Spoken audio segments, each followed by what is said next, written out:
What is up and how is it going, guys and gals? You're listening to the voice of Boom Nation, and today I'm happy to be bringing you all another episode of my Black Ops 2 Beginner Tip Tuesday series. In today's video, we're going to be addressing a subscriber sent in suggestion for a video. Now, he's played a lot of Call of Duty, he's logged a lot of hours on the various Call of Duty games out there, but sometimes he still feels like a noob when it comes to aiming his weapon and getting on target quickly. So we're going to be helping him out with that, and one of the things that's most important, even though he says he's pretty good at this, is setting up the gunfight and getting your reticle in the right place before you actually see the enemy. This is going to help you zap on target a lot more quickly, so I have like 3 or 4 really good suggestions for you, and hopefully these will apply to a lot of you other guys out there. Even for you veterans that are watching this, your aim can always be improved upon, especially when going for those headshots to help you drop enemies that much more quickly. So the first suggestion I have for you guys, the first quick fix, is to take a look at your sensitivity that you're using. Now, a lot of people tend to use a higher sensitivity, such as a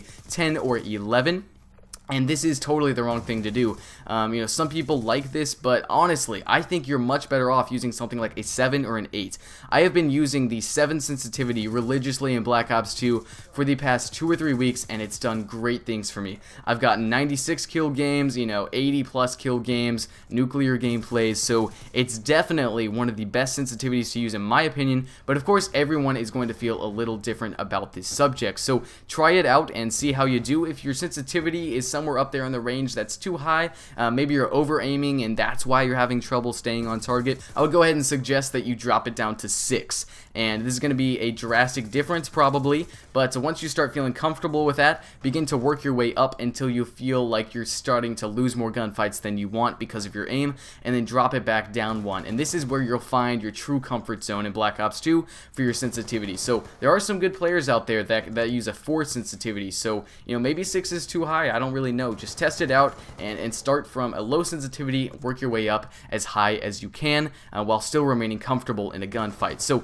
the next easy fix I have for you when it comes to zapping on target quicker and in acquiring your target, staying on target when you're in a Black Ops 2 gunfight, is using the red dot sight or the holographic sight. I think it's called the EOTech in this game. These are really going to help you acquire your targets more quickly. They provide a very clear line of sight and a very clear you know, range of vision on your opposition when you're in a gunfight and when you're trying to engage the enemy. So the red dot sight is, I find it's very useful. Go ahead and try it out if you're struggling with your aim, and I think that should help you out a little bit as well. Try putting it on all your favorite guns and see if that helps. Adjust your sensitivity, see if that helps. Now, if you're looking for one more way to increase your aim and you're really serious about it, then I would recommend putting a silencer on the ballista sniper rifle. Now, this is kind of cool because it's actually going to force you to get a headshot if you want to get a one-shot kill, and you have a penalty because if you miss that shot, then you have to pull the bolt. And you know, 8 or 9 times out of 10 in a gunfight, if you miss the first sniper shot or you get a hit marker, you're gonna die. So it's really gonna train your brain, train your fingers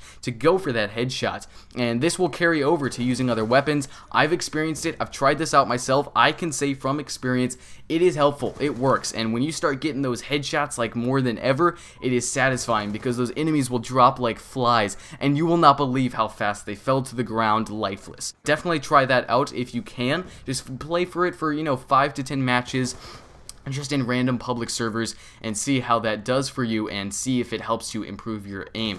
It is a bit of a struggle at first, probably, if you're not already a great Call of Duty player, and you know, just try it out and see how you do. Now, the last thing I want to talk about today is a rule of thumb for setting up your gunfights you know, more efficiently and being ready for the gunfight before it actually happens. So there's 2 little mini tips here that kind of go together. The first tip is to take wide corners. You know, just go around those corners in a wide position. Don't hug the corner whatsoever. You can see in this private match demonstration, it's going to be so much harder to acquire your target more quickly when you're right up next to them and you know, you both approach the corner right at the same time just by, you know, fluke accident, but it happens all the time if you play enough Call of Duty. So take those corners wide and it's going to be so much easier to acquire your target more quickly. You'll already be aimed at them, and this goes hand in hand with the next tip, which is picture which part of the map you're going to next and where you need to aim to be you know, ready for the gunfights and where the enemy will most likely be. So this comes with experience when playing Call of Duty, and